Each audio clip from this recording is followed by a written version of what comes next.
Hello students, Professor Franz here. Today we will talk about positive externalities from consumption. A positive externality from consumption occurs when consuming a good or service creates benefits for people who are not directly involved in that transaction. For example, when someone consumes education, the benefits extend beyond that individual. Society benefits through lower crime rate and higher tax revenues. Vaccination is another classic example. When you get vaccinated, you are less likely to get sick, and you're also less likely to spread the virus to others, which benefits the broader society.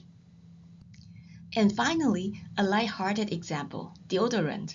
When one person uses deodorant, others around them benefit as well, even though they didn't pay for it. These spillover benefits are exactly what economists mean by a positive externality from consumption. When we analyze externalities, it's important to distinguish between two demand curves. The private demand curve, labeled DP, reflects the value of the good or service to the consumer only. This is a demand curve we normally see in a free market. The social demand curve, labeled DS, reflects the value of the good or service to the entire society, including both the consumer and any bystanders that benefit from that consumption. Here is a private demand curve DP, which reflects the value of the consumption to the consumer only. Adding the benefits or value that spill over to bystanders, we get the social demand curve DS. Because others benefit from the consumption, the social demand curve sits above the private demand curve, reflecting those additional benefits. Now let's add our supply curve. When considering how much goods and services to consume, the consumer looks at their private demand curve, DP. Why?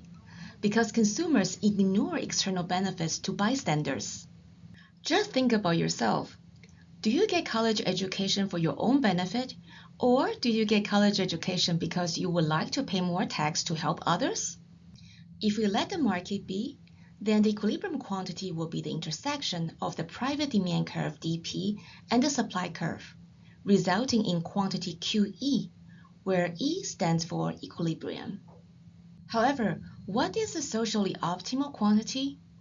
It can be found at the intersection of the social demand curve DS and the supply curve.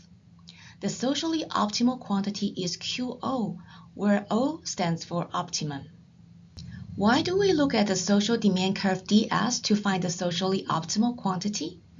Because the social demand curve incorporates both the value to the consumer and the extra benefit to bystanders. Therefore, the social demand curve reflects the total benefit to the entire society, which is higher than the private demand curve due to the external benefits ignored by the consumer. As our equilibrium quantity is lower than the optimal quantity, deadweight loss occurs. The shaded triangle is the deadweight loss. Recall from the chapter of market efficiency, where deadweight loss happens with underproduction. This is exactly what happens with positive externality from consumption. One challenge is this. We see two triangles. So which one is the deadweight loss? Here is a tip.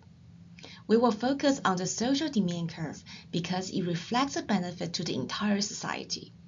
Therefore, we will erase the private demand curve to focus on the social demand curve. Once we erase the private demand curve, you see only one triangle. That is the deadweight loss. What are some policies to reduce deadweight loss?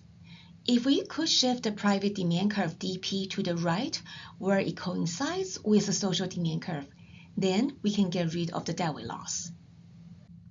Take education as an example. Because education generates positive externalities, government policies such as scholarships, lower interest student loans, or even free community college education can reduce deadweight loss and improve market efficiency. We often hear politicians ask, "Why should I pay for your education?" The answer is simple. Higher education leads to higher earnings, which in turn generate higher tax revenues in the future. And those tax dollars benefit society as a whole.